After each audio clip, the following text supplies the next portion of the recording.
Now, many of you know that I rent out cars on the peer-to-peer car sharing platform Turo.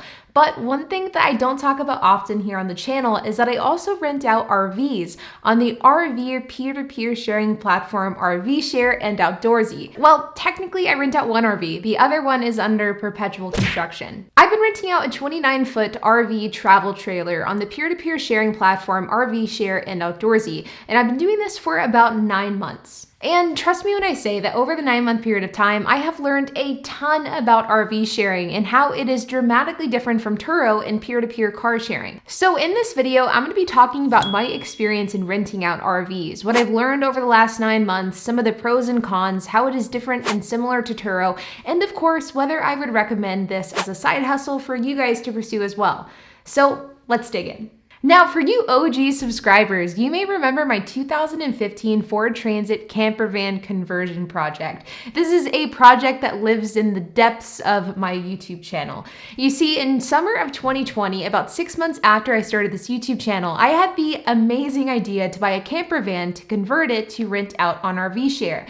The idea was to buy this camper van and kind of make it a fixture of the channel. At the time, this channel had about 1,000 subscribers, and my thought was that having a project like a camper van conversion build could be a great way to attract new subscribers, which isn't what ended up happening. Shortly after I bought this camper van, my YouTube channel started blowing up with stimulus-related content. So almost as quickly as I bought the camper van, I had to put it on the back burner in order to concentrate on the content that really mattered at the time, which was stimulus and COVID-related relief bills. Because of this, a project that was supposed to be done in December of 2020 is just now coming to a close, but the silver lining is this camper looks absolutely amazing and it will be rented out on the RVshare and Outdoorsy platform within the next few weeks. Now, my camper van is just one of my 2 recreational vehicles that I have to add to my RV fleet. My second vehicle is my 29-foot RV, and this one has been rented out full-time for about 9 months.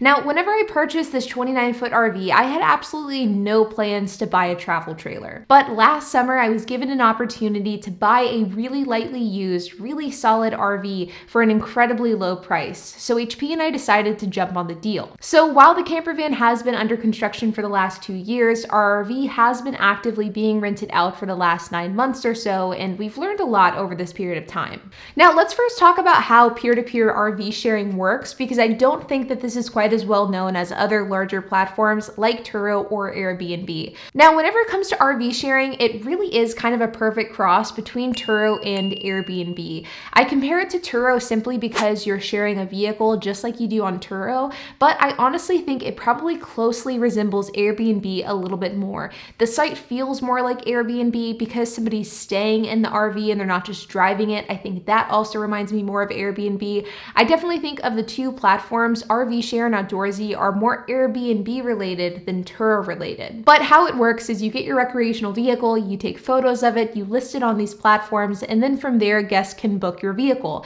Then you have to deal with communication, key exchanges, managing the unit, things like that.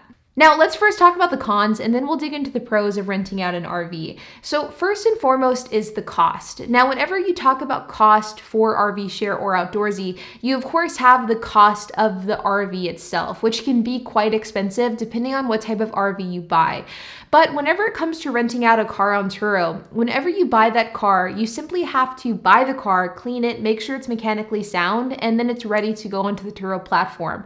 There have been times wherever I will buy a car in the morning, and then that same evening, that car will be listed and actively rented on the Turo platform. The turnaround time, the prep time, the supplies that you need to make a Turo listing active is very minimal, and it's really easy to do.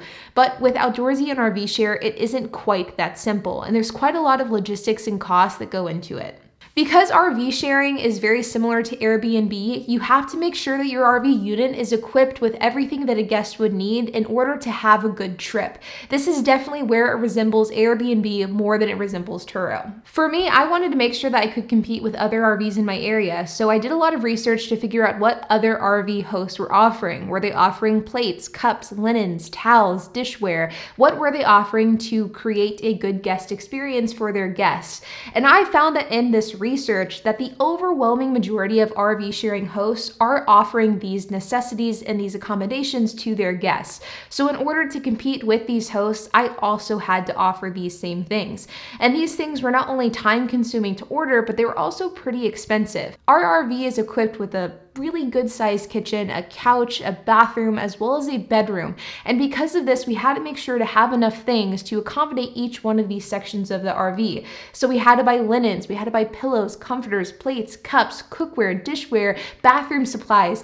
We made sure that this was essentially an Airbnb on wheels. And though this absolutely creates a better guest experience, it definitely was more costly than I was originally anticipating. This is a great segue into my second con, which is the turnaround time and the logistics of prepping an RV for its next rental. Now, I understand that RVs are of course going to be logistically more tough than a Turo car, but for me and my Turo fleet, I'm very used to it maybe taking 15-20 minutes max to prep a car for its next rental.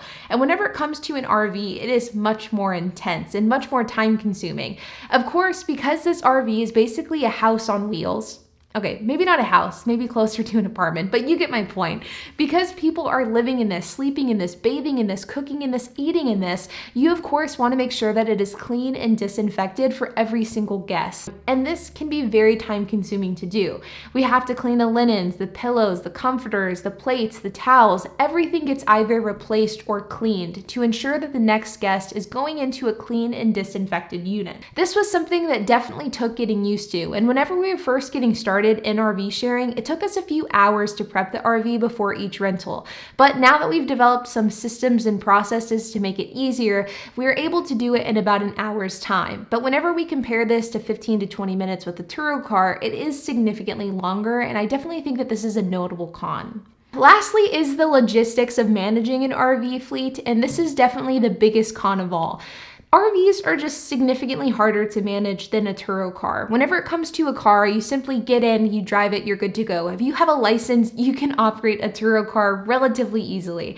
But whenever it comes to an RV, especially a larger one like ours, it's 29 feet, there's a lot of different things that need to be taken into account with each and every guest. First and foremost is the fact that not everybody knows how to drive a 29-foot RV. You have to make sure that you have the experience to drive it, but you also have a capable enough car to tow it.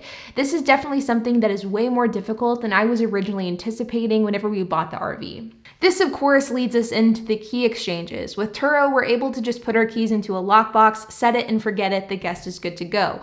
But with RV sharing, we have to meet the guest in person. HP gives them a full walkthrough of the vehicle. We have to help them hook the RV up to their truck, and then whenever their rental ends, we have to help them take it off. This is, of course, another thing that is expected in the world of RV sharing. We knew that RV sharing would be significantly less passive than car sharing, but it is something that absolutely should be taken in mind for anybody that wants to get into this side hustle. Now, HP and I have taken steps to make this process more streamlined and more passive. For example, we've developed a full PDF book showing every single step of the RV process. That way the guest knows how to operate the vehicle. We've also created QR codes that are stuck throughout the RV that walk the guest through every step of operations, from hooking up the RV to hooking up the electric to even flushing the toilet.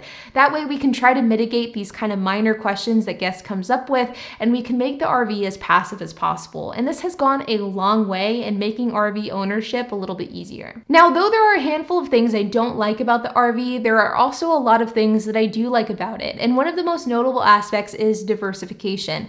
I'm a big proponent of not putting all of your eggs into one basket, and RV sharing has provided some nice diversification with our fleet, and it's provided us something different than just a bunch of low-end economy cars. Being able to point to multiple revenue streams on where HP and I get our money each and every month, that's a huge benefit. And to know that we have an RV sharing fleet of 2 RVs that isn't connected at all to our Turo fleet, that's something that is a big plus, and it's a big pro of having an RV listed on RV Share and Outdoorsy.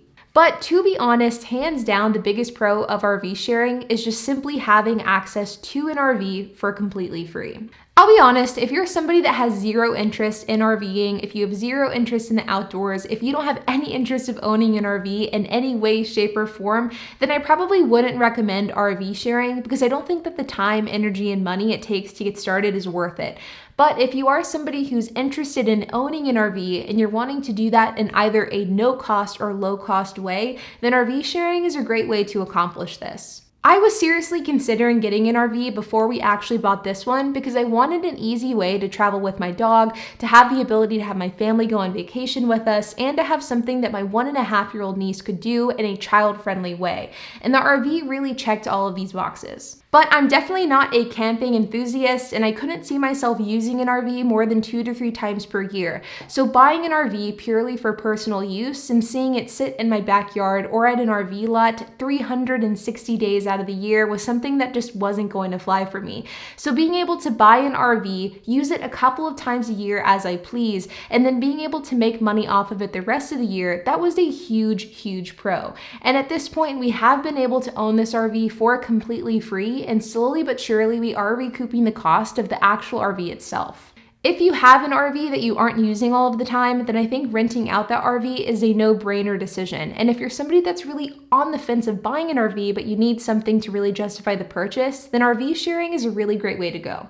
All in all, owning an RV and renting it out on RVshare and Outdoorsy has been a really fun experience, and I'm definitely glad that I did it. But there are a few things that you should know if you're wanting to pursue this path as well. First and foremost is this business is incredibly cyclical. I live in Dallas, Texas, and I was really expecting for the winter and fall and spring months to be really busy with the RV and the summers to be a bit slower because of the insane heat, but I found that it actually has been the opposite. The RV was very slow in the winter and the spring, but as we've headed into late spring and early summer, the RV has been booked out solid. So this is a very cyclical business, and if you're wanting to look for a revenue stream that will generate you income 12 months out of the year, this probably isn't the right one for you.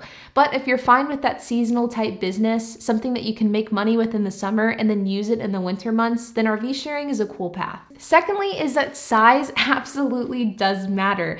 Our RV is 29 feet. It's very large. If I could go back in time and choose any sized RV to get, I would absolutely get a smaller unit, probably under 20 feet, if not significantly smaller than that. The reason is that having such a large RV really limits our potential renters, because you not only have to have somebody that can drive and tow an RV, like has the ability to do it, but you also have to have somebody that has a car that can tow it as well, because we do not provide the towing vehicle on Outdoorsy or RVshare. They have to provide it themselves. This, of course, really limits our pool of renters, and I do think that it's a contributing factor as to why this RV is so cyclical and why it isn't rented out every single week. And lastly, documentation is going to be your best friend. RV sharing is much more document intensive and document heavy than car sharing. You have to worry about rental agreements, rental contracts. You have to make sure that the guest knows how to operate the vehicle. You need to have some sort of system and process in place in case they have a question. It is definitely more systemized and more processed than our Turo fleet. And it took us a long time to develop and perfect this process to make every guest experience as easy as possible. But once you're able to get these documents in place and these systems and processes developed, it makes your life as a host significantly easier. But if you're not going to be willing to invest the time in documenting everything, then you're going to have a tough time sharing an RV. But like always, you guys, I hope that you enjoyed this video, and I hope it gave you some valuable insight into my thoughts and experience of owning and renting out an RV. If you have any questions, comments, if you have anything to add, I would love to hear it. So make sure to leave a comment down below. And while you guys are at it, make sure to hit the like button, hit that subscribe button, and hit the notification bell. And I will see you guys in the next video.